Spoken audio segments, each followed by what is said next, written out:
All right, guys, Dustin Troyan here, and I'm going to share with you one of the most interesting men that I know in the car world, who I feel is extremely innovative, who has changed the car world in a lot of different ways. He's been in the game a very long time. In fact, on Supercar Sunday, this Sunday, we're doing a tribute to him as a living legend, and that's what I consider Gary Wales to be.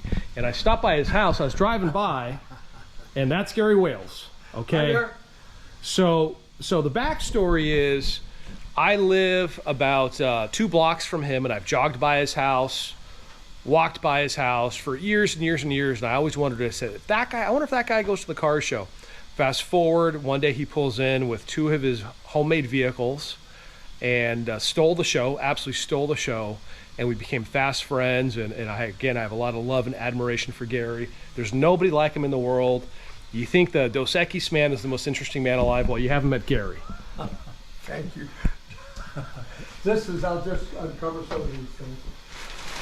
So this is his home garage. Yeah, this by the way is a 1917 Rio that was living in the Mojave Desert for 50 plus years. And a friend found it and said, look, it looks awful, but it's pretty nice. It's a long wheelbase type thing, Rio. So he brings it over and he says, I want $1,500. I said, sorry, that's not my deal. And he says, but I'm going to throw in 4 new tires. Well, the tires are $1,000 a piece. I went like, oh, I better do this. So anyhow, the engine was completely flogged, so I picked up an Oakland, and I put the Oakland engine, so now it's a Reoak, R-E-O-A-K. So it's a new species. And we've done a few oddball things on it, just to show you quickly. This we kind of plagiarized. Don't let a thing evade your eyes. Plagiarized. This is our copy of a 20 McLaren Speedtail. And these are all just... And you say McLaren Speedtail, like a new McLaren Speedtail. Yeah, 2020. McLaren Speedtail. So you used a new car to inspire you on this. On this one here. And what year is this chassis again? 17. 19. And the engine 17. 1917, guys. 1917. And then we added our normal fin on it, just to have some fun with it. And that's what we've done. So to give everybody a little bit of a backstory here, is Gary, when I first met Gary, he came to Supercar Sunday with what was once an American LaFrance fire truck from 1916, 17, 18, something like that. And he finds early 1900 vehicles, fire trucks particularly, and he brings them. They've been sitting for 50, 60, 70 years in absolutely dilapidated condition, and he restores them to his vision. He makes them into a hot rod, a resto mod, an entire new car. And the reason you do fire trucks particular, Gary, why? Quickly offhand, in 1915, let's say a fire truck cost $9,000. Model T costs $300. The fire truck in that day's money was $500,000. They still are. They never have more than 15,000 miles on them from new. The engines on American LaFrance are basically a giant simplex and a half. So it's 14 liters, 900 cubic inch, 6-cylinder. Some of them are 24 plugs. And the reason for the 24 plugs and a lot of heat is because gas was so unreliable at that time. You could drop a match in a buck of it, it might just put it out, but it might go off. So that was why they had all the heat. So we just get to do 2 things. I get to save American fire truck history, and I get to be able to create things that make people happy. When they see it, their endorphins go up where they're going to smile and laugh and make them feel better. Then when they got here, they walk away. And I just enjoy it. And everybody likes them big. So I'm looking at your shirt, right? Palm Beach 2006. Now, what's the story with that car and that shirt? That was my Ferrari Bentley. That was...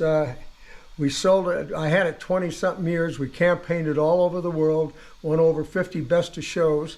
And it sold at Barrett Jackson on April Fool's Day, 2006. And I sold it for $1,750,000. I thought I killed the hog. It then sold for $2.5 million, and then I believe it's Carlos Slim bought it for $4 million. So it's held consistently since that day as the most expensive pre-owned Rolls-Royce or Bentley post-war in the history of the world. And that was your car? Yep, and with $3.50, I could get a small cup of coffee at Starbucks. This was just something that I'd like to show it to you. Yeah, let's do it. This is kind of a first. Let me get it out. So, Gary is one of the most passionate guys you'll ever meet in your entire life. And I tell people that Gary is a showman. And another thing about Gary, and I'm actually proud of this for you, is you do things your way. Yeah, you do them your way. That's it. It's Gary's way or the highway. And I really respect that about you, Gary, is that you throw caution to the wind and you live life your way, you do things your way, and that you're just an incredible human being, Gary. Thank you. So what's this? This one here is a 1912 Oldsmobile Defender, and the reason that I have it here is that it is absolutely flawless, with the exception of one little dent here, and there might be one other someplace else, but I've never seen anything that was, I'm attention to detail guy. It's all the detail stuff that does it. I just had to have it. I was going to put it in my living room, but I can't get the darn thing apart or take it apart enough to get it in. You saw it when you had the final detail on it for me. But it has absolutely the best of absolutely everything you could get. These are solar eclipse. Look at the size of these things.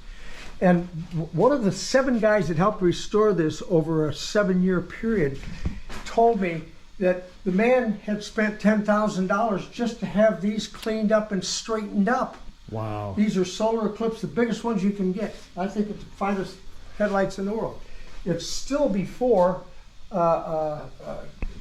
this is still gas operated. Wow. I mean, I've never even started it. Wow. Never even started it. It's been sitting for 4 or 5 years now. I'll probably have to get rid of it because I literally am out of room, and if I'm going to keep a car, it'll be my own. Right. That I made. But look at it. It's just unbelievable. Wow. This is next time we go driving.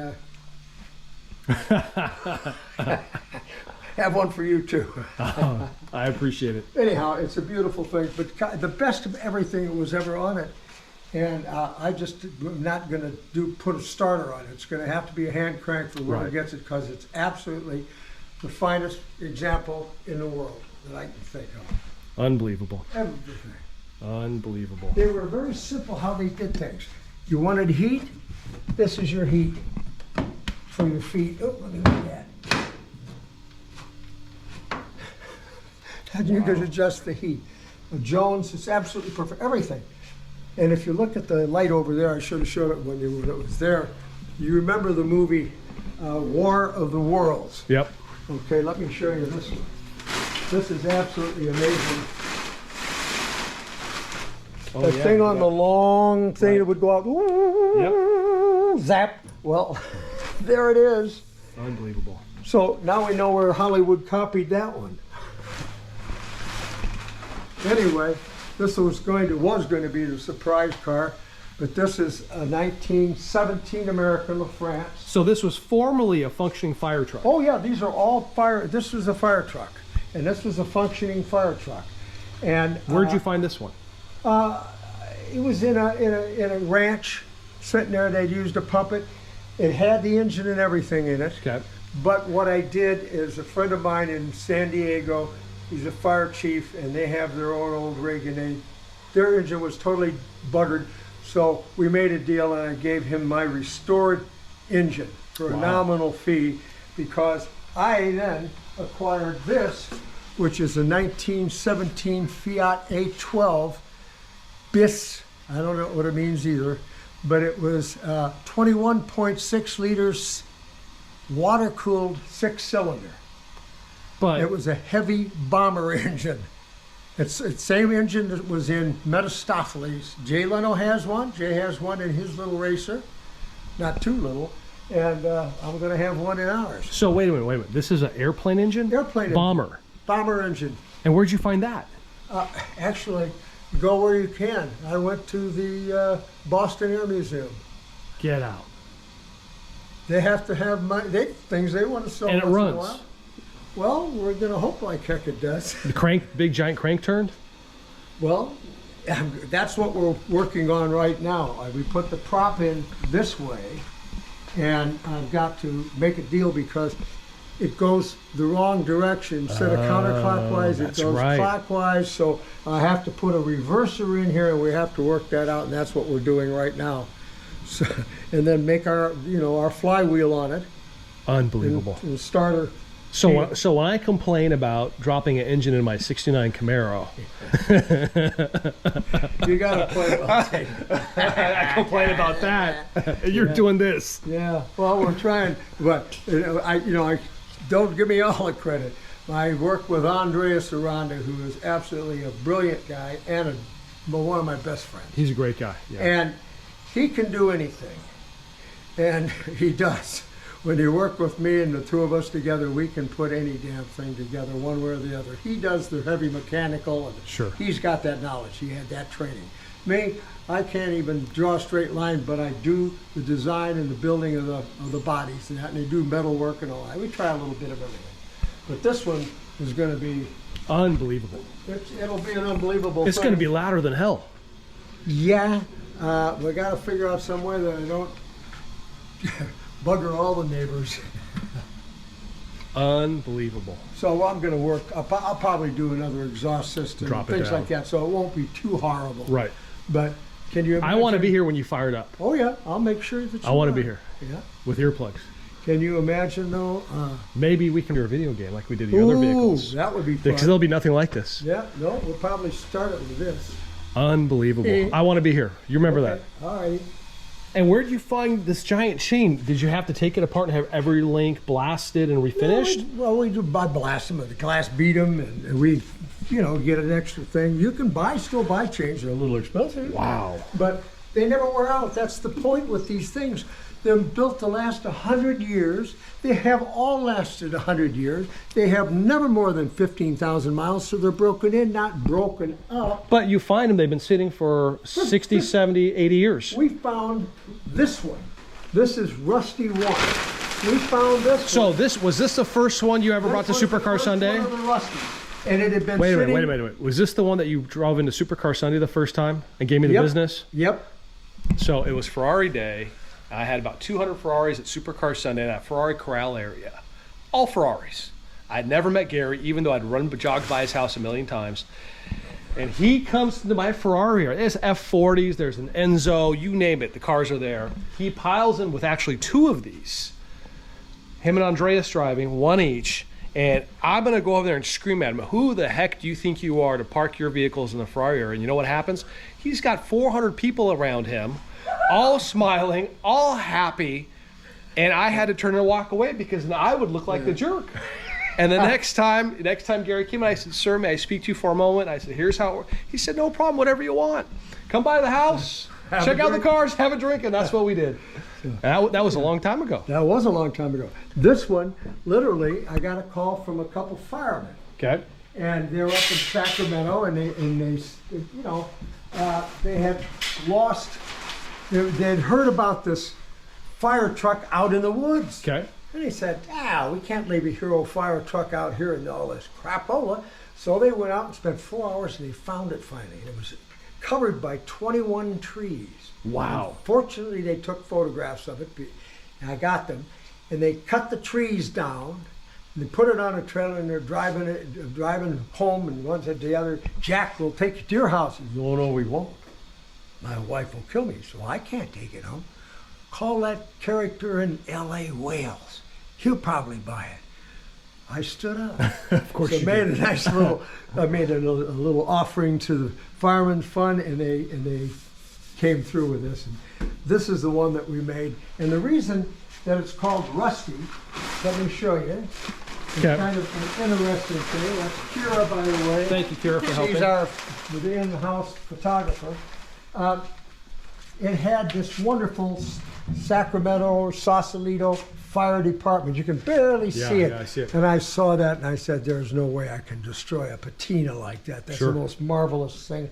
So then people say, you can't do that. You can't clear coat that. Well, hold on. One thing you don't tell Gary Wales is what he can and can't do. You found out a way. If you want a clear coat, get yourself a soft pad, get everything loose, and just keep piling it on until it's gloss. So if I remember correctly, you wanted unique patina on some of these body parts. Oh, yeah. Okay. We tried, not knowing, we tried everything. When you say everything, what do you mean everything? To get a unique patina? You know, when you're stuck in a place where you can't go to the bathroom in a nice way, well. So you actually used body fluids to add to the patina. Vinegar, acids, you name it. And you can see where you have some unique running down on these fenders. What we did then was we put a fan on it. Okay. And it would blow it and let it streak. So was it your idea or Andreas's idea? That was my idea. Of course it was. I wouldn't embarrass him like that. So anyhow, this is the first one. This is Rusty. Now, Kira, help me take this one off. This is one friend of mine is doing a little bit of work on the transmission for me, and because he's a Bentley expert. So let me stop for a second. So I've put on a car show for probably well over 20 years, almost every Sunday, unless it rains. COVID, we had to slow down for a little while. And I know a lot of people in the car, right? I know rich guys, poor guys, cops, convicts, you name it, everybody. And everybody loves their vehicles and wants to show them off. And if you have a car show, the problem is this. You can have a Ferrari, a Lamborghini, a Camaro, a Porsche, a GTR, I mean, whatever your favorite is. And the problem is then Gary Wales pulls in this, or with a couple of these. And it's just, people are blown away by the size, the sound, the scope of what he created. And again, if you look around, I mean, this is where they do it. This is his house. Right? I don't know if you can see that stained glass. I'll show you more of that, but go ahead. Let's see what we got here. Okay, let me tell you what it is first. It was a 1938 Bentley four-door sedan, all rusty. It had a metal body on it. It was a Park Ward metal body on it. But it had they have lovely chassis, and I know them very well. I used to do Bentleys and Rollses all the time. But this I wanted really special. I did the chassis, and I did a few things different on it. I moved the engine and transmission back 18 inches, which gives it a fantastic weight distribution. Sure, handling. And I made a lightweight body. I want to do something nobody had ever done on a car before. Okay. What that was, it took me 20 years to come up with it. I had a bare chassis that I just loved for all those years. And what I finally came up with is this. Wow.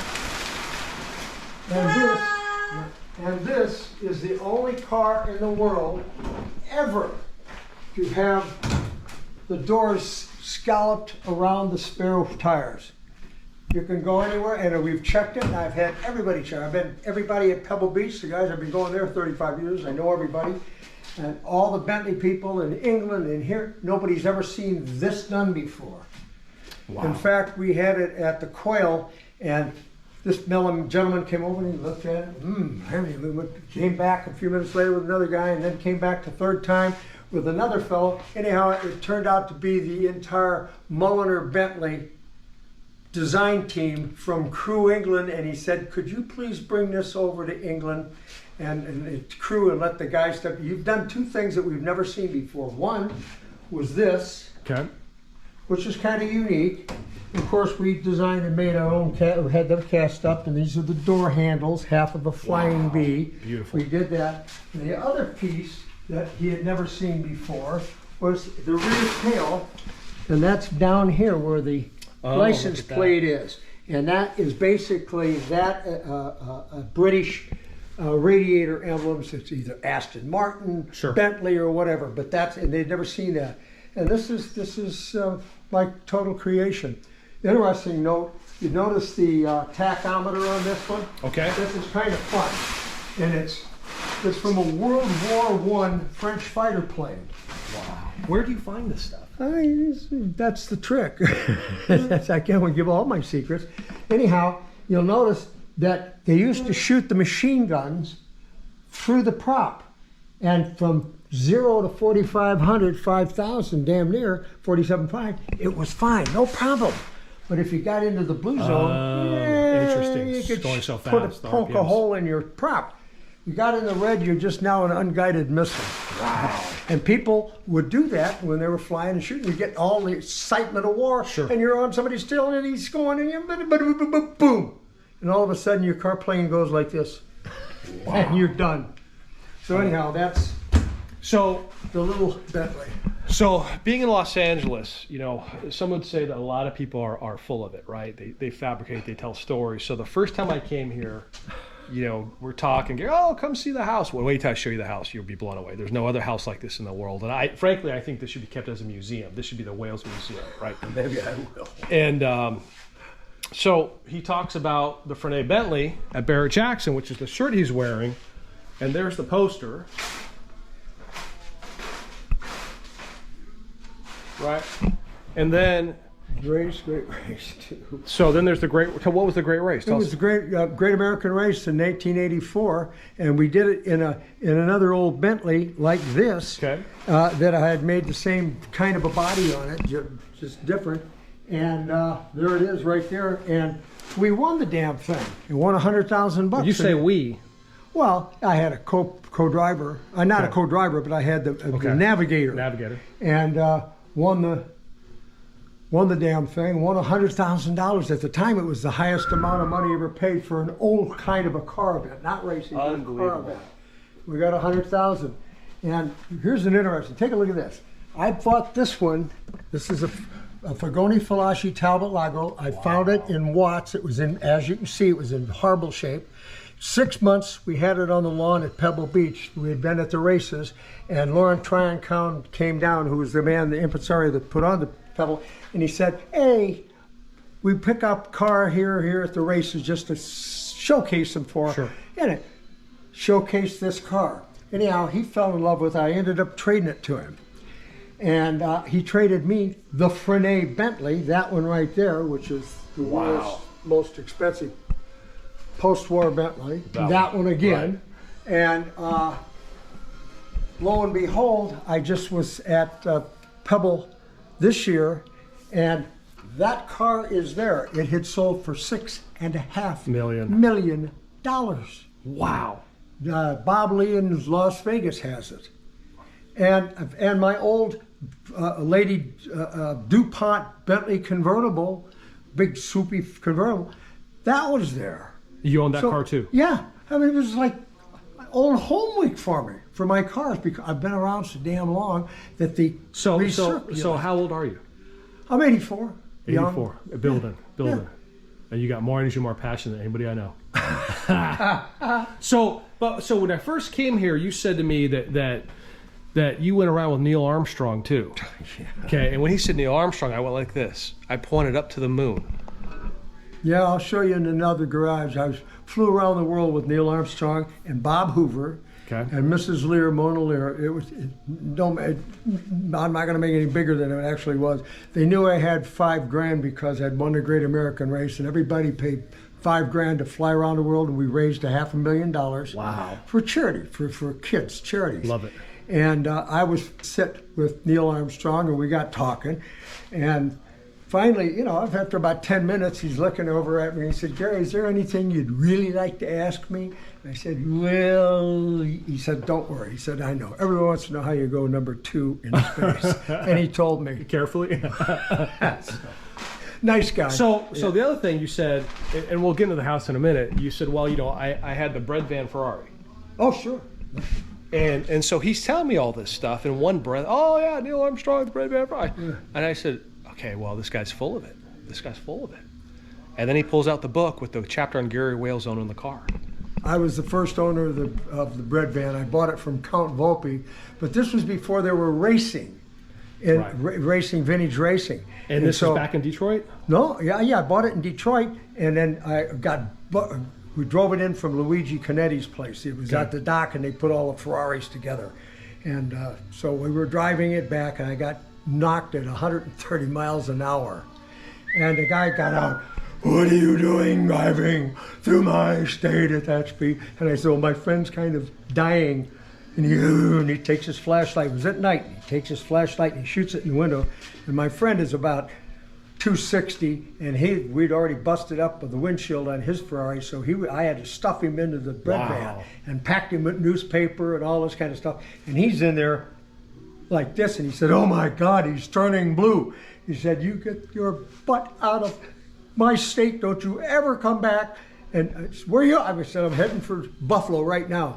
And so we would go to Howard Johnson. I'd open the door, pull my pal out, and beat on him a little bit until he got enough to where he could walk. We'd go in, do whatever we had to do, have some coffee, get warmed up. We'd put him back in the car, pack him in with newspaper, and take off again.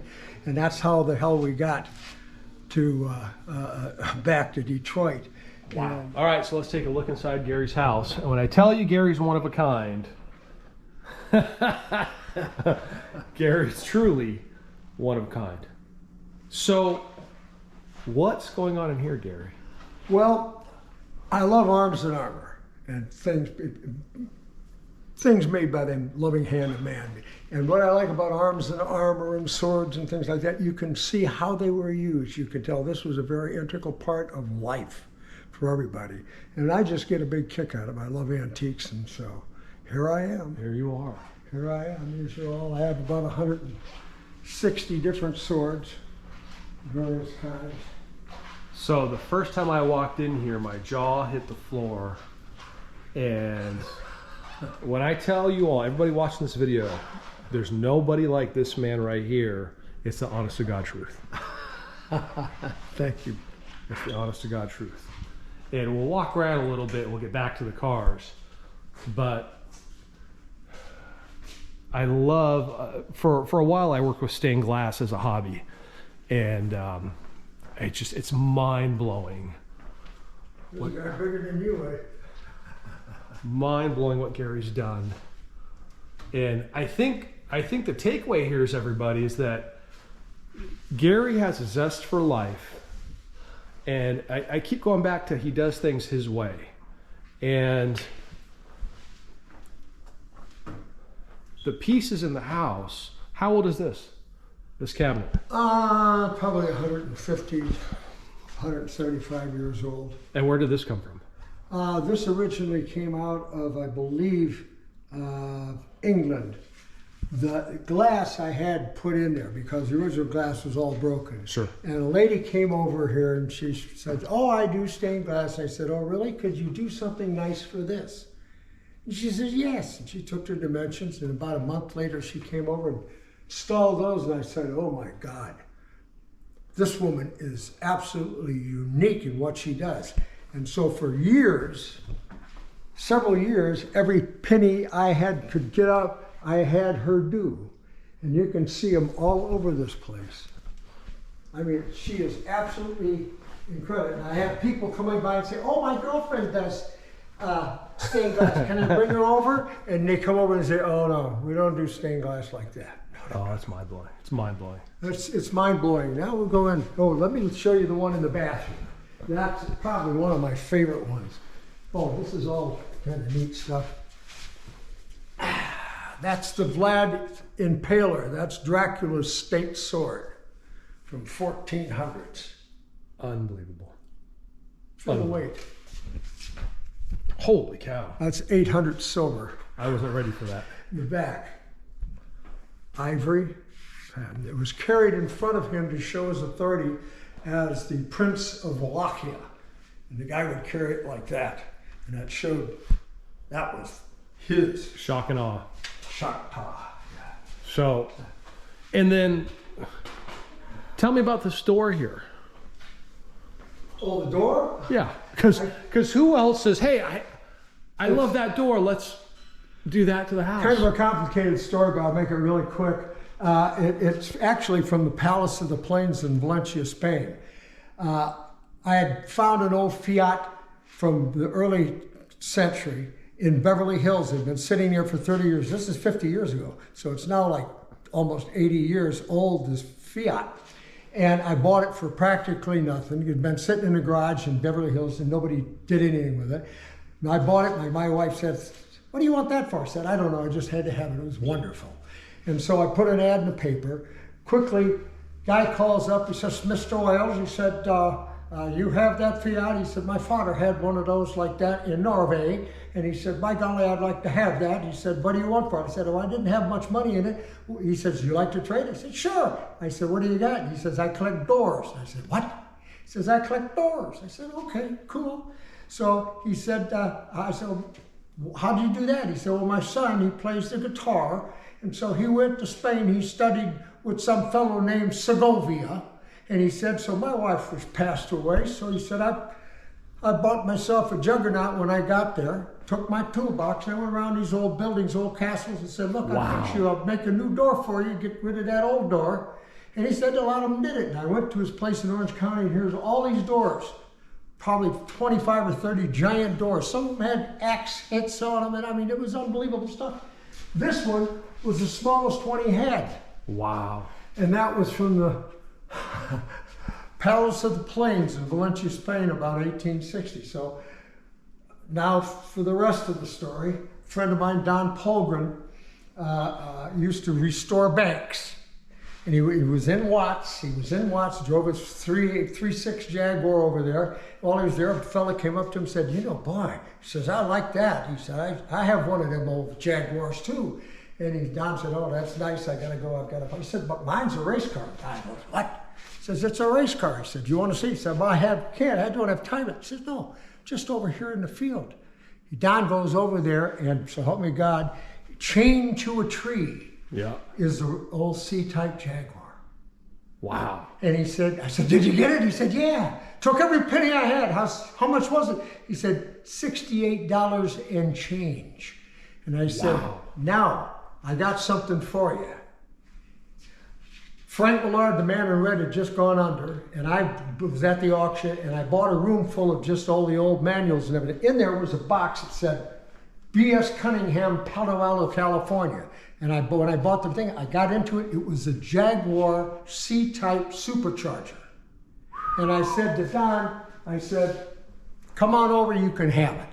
He came over and eventually found out that he had the Cunningham C-type. Wow. And this is honest God story, and this was the supercharger for it. So he sent his guys over, these two Japanese gentlemen, and they, with hand adzes and everything, installed these doors here. Because he took out all the windows and the other crap, and you see it's oddball shape. He did that, and then to top that off, they say he came over here with all of the 100-year-old mahogany out of a bank. Okay. Take a look at this. And at that, I kicked out the center of this was two little bedrooms. I kicked out the wall, we took it down, and they completely did this whole place in that antique mahogany from a bank in Pasadena. There it is, and I turned it into my pub. So I'm the only house in Woodland Hills with one bedroom, and that's it. Now, unbelievable. We were talking about hold on. So the first time I came here, guys, you got the stained glass. You want to know somebody who's dedicated their life to their passion, okay? And God bless her, Gary's wife passed away a couple years back. She supported him 110%. 100%. Yeah. Behind every move. Lovely, lovely lady. And that's her in the window. Who's this guy right here? Yeah. With the ferrari, Bentley. So that's Gary and Marilyn. And that was what, from a magazine cover? That was a magazine cover in Paris. We'd been in France showing the ferrari. Oh, by the way, one of the judges came up and he says, Mon ami, I do not understand the significance of the little amphibians. Well, what I'd done is put a frog skin interior in the car. Right, yeah. Any poor bugger didn't know we call the French frogs because he eat frog legs. So that was kind of funny. So, to really understand who Gary is, you got to spend a lot of time with him, and he's a very, very complex, I mean that's a compliment, sophisticated man. And I think that in life, if you can do things your way, and you don't have to take orders, and you're not held down or held back, and I think it's absolutely astounding to me what Gary has accomplished throughout the course of his life, and he's still doing it at 84 years old. He doesn't stop. He keeps going, and I think that's a really well-lived life. You know, I hope that I can follow his passion and do things on my terms, in my way, and you're never going to meet somebody like Gary. That's a fact. You won't meet anybody like Destin Tryon either. He does it his own way. We were talking about the Ferrari. Well, this was for the SCCA convention back in 1965, and we had just brought in the bread van. Somebody had walked on it on the dock. That's me, and I had a 59 long wheelbase California Scaglietti. Wow. And that was Dick Merritt, who wrote the very first book on Ferraris. He was my partner. And that was the first GTS Spider, and that's my wife standing over. We brought that back for Luigi Canetti for the SCCA convention. Come on. Honest. What year? 1965. Unbelievable. It's absolutely true. And this is the bread van I paid $2,800 from Count Volpe. And people say, oh, bullshit. No, true story. That's me on the cover. Is that you on the cover? It, doing it. Uh-huh. Anyhow, I ended up, now I'm going to be really embarrassed to say it. Okay. We needed a new roof on the house. Oh. I sold it, and I put an ad in the paper, and a guy by the name of Sonny Bono called. He said, you got that car? I said, sure. Sonny Bono, share Sonny Bono? Yep. So he comes over, he gets the thing, comes over and looks at it. He said, how much? Did the house look like this? Did you have the window? No. Hell, I was just right at the very beginning of getting here and doing all this stuff. We need a new rock roof on the house. So anyhow, he says, I'll take it. How much you want? I said, $7,500. So he writes me a check. He says, you take my check? I said, I know who the hell you are. Sonny Bono, I see you on television every week. I said, cool. So that was on a Saturday. So this Sunday morning, I get a call from the police. They said, Mr. Wills, there's this very exotic Ferrari racing car parked half on the sidewalk and half in the street across from Whiskey A Go-Go. And he said, it's out of fuel, and we wanted to know if you wanted to put, since you're the registered owner, could you bring down some gas and drive it away? Because if we do it, we'll probably wreck the car. And I said, oh, I'll take it. Went down, got it started, boom, got home. Now I'm mad. So I speak to Sonny Bono. Who is this? Gary Wills. We don't want to speak to you. And I said, you don't? No. And I said, well, you tell him I'm going to put him in jail for stealing my car. And I slammed the receiver down. A few minutes later, I get a call back. Mr. Wales, this was his New York Gunsel guys. Said, we want to have a meet. And I said, a meet? He said, yeah, a meeting. I said, okay, come over tomorrow. We'll talk. So they came over, and I introduced them. I said, I want to introduce these two gentlemen sitting at the table with me. That's Mr. David Compton. He is the Assistant District Attorney for Los Angeles. And this gentleman here is the Chief Corporation Lawyer for Litton Industries. And you could see him go, ugh. And I said, but I got it out for you. Here's what you got to do. You got to promise you'll tell Mr. Bono exactly what I said. No crap. You got to do it on your mother's eyes. New York, that's kind of an important thing. I said, we'll do it. And I said, you tell him I hope he runs into a tree. True story. I'm not proud of that, but it's a true story. Oh, man. So the first time I came here, again, you know, I'd run by here and jogged by here, and I thought, I wonder if that guy goes to the car show. And Gary has accomplished so much over the course of his life.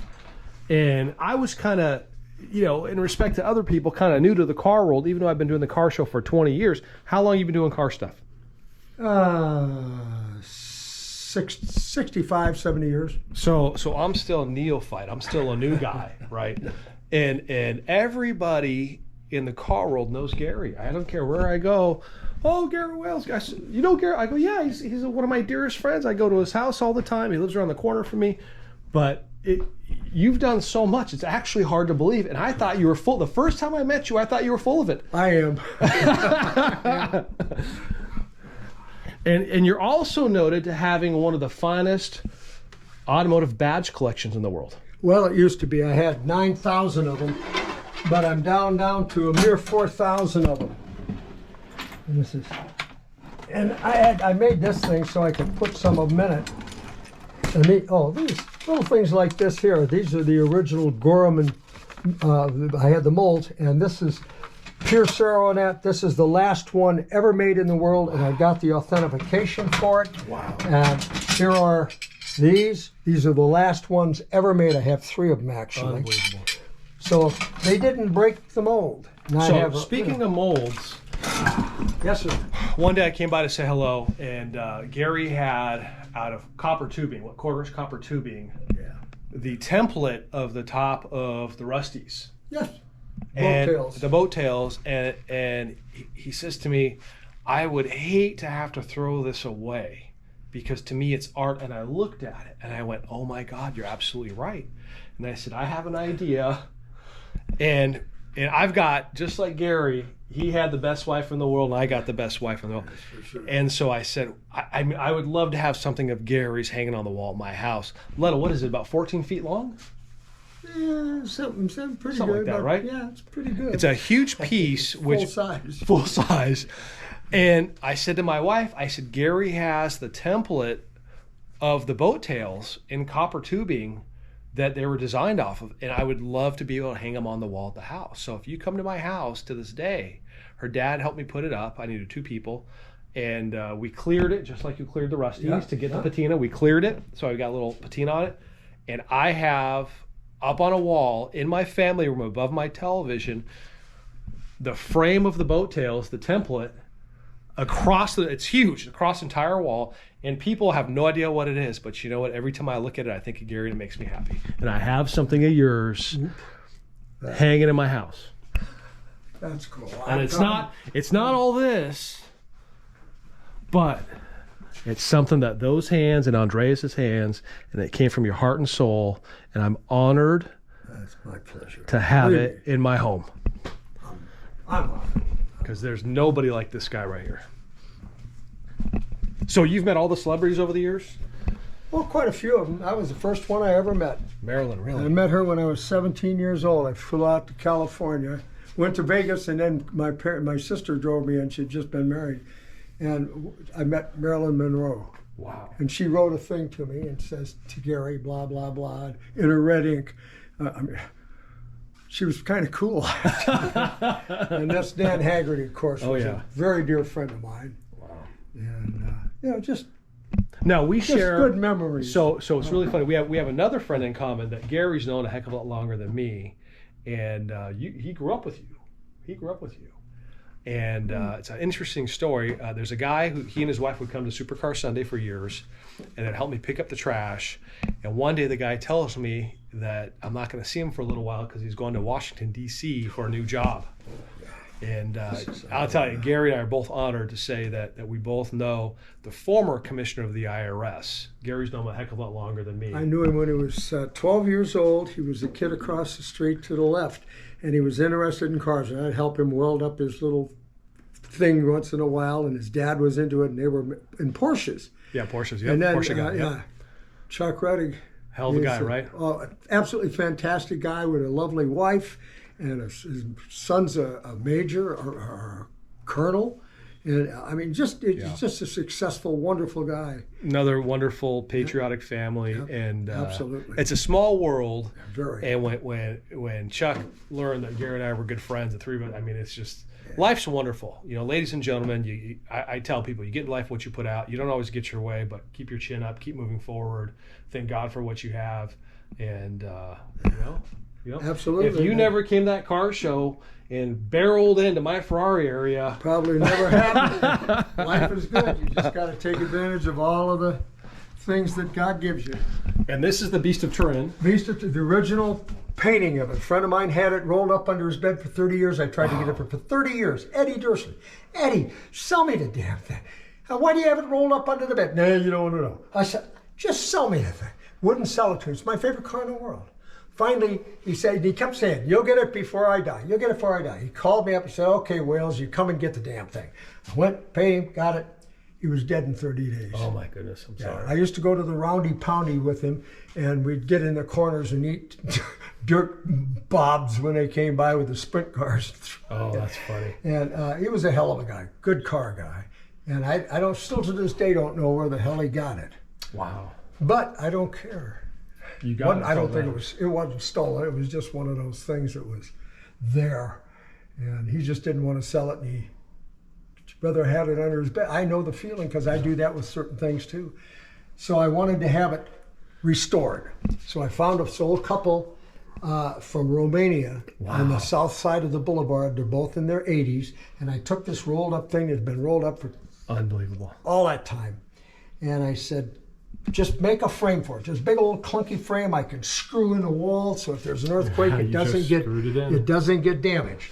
And they did that. When I went there, I saw this sword and I went, oh my God, I got to have that. And they said, oh no, it's not for sale. Said when we were in Hungary when the communists purged it and we got out with 5 or 6 items and that's one of them. And I said, well, what do you know about it? He said, wait, I don't know. We think it's Italian or something. We don't know. But it's just so beautiful and wonderful. We had to have it. So every month I kept calling, tormenting this poor guy. Hi, Mr. Mama. This is Mr. Wheels. I'd like, not again. So about the 6th month I called and he said, all right, come over and get the damn thing. And I said, okay, now I'm cocky. I got him. I went in the safe and I get my money out. And I go over there and now I'm Mr. Big. How much do you want for it? And I'm going like this, peeling them off. And he says, that'll do. I took it all. And I said, what the hell? That's what I get. And I have the sword. That was the sword that I showed you. That's Vlad the Impaler's. Wow. I took it to about 25 or 30 different shows. Okay. Weapon shows all around. And there's consensus of opinion that is from the amount of silver that it was, 80%, that was probably from the 1400s. Wow, unbelievable. And they all said that's, the banded cannons and all that, and they identified the date. And he said that was a sword that was carried in front of the prince to show his authority as the prince of whatever that was. Well, there was only one prince in Romania. They figured it was all Romanian. I've showed it to you. I'll show it to you one more time. Okay. Just so it goes with the story.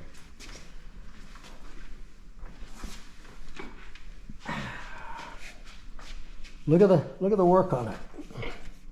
Unbelievable. Unbelievable. And it was not for cutting or anything, and this is all velvet in the back. It's probably been changed 20 times. This is all ivory. The blade is nothing to speak of, other than it might have whacked a few people, I don't know. But the point is, it's a hell of a story, and you never know. Count Pentecost of Transylvania might need this back someday. Unbelievable. So, last thought. Sure. Last thought. Okay. Have a seat. Yes, sir. Let's have a seat. Last thought. What would be the best advice that you could give anybody watching this, regardless of age? What is the best life advice from a man who's accomplished so much on his own, his way, been through a lot? What's the best advice you could give us to have a good life? Do what you're going to do and listen to people that you respect and that you know that are good people. And you can take advice, but do it your own way. You know in your heart, Jesus tells you what's good. And if it's in your heart, you'll know if it's the right thing to do. Live by that and you'll be fine. I love it. Don't fall off the truck like I did a few times, but you can do that. God bless you all, and thank you for this little bit of an interview. I really love it. Gary, it's long overdue, and I think the world of you, and I admire you, and I did my car show and stole the show, and you're truly a hell of a guy. Thank you. Sincerely. Yes. All right, so I'm going to start doing more videos like this, and we'll do more on Gary because there's so much of his story to tell, which is just so over the top. And it's something I really want to do for a long time. But Gary Wales, the one and only, thank you for everything, sir. Thank you. You got it. See you Thursday. You got it. or Sunday. Sunday, yeah, Sunday.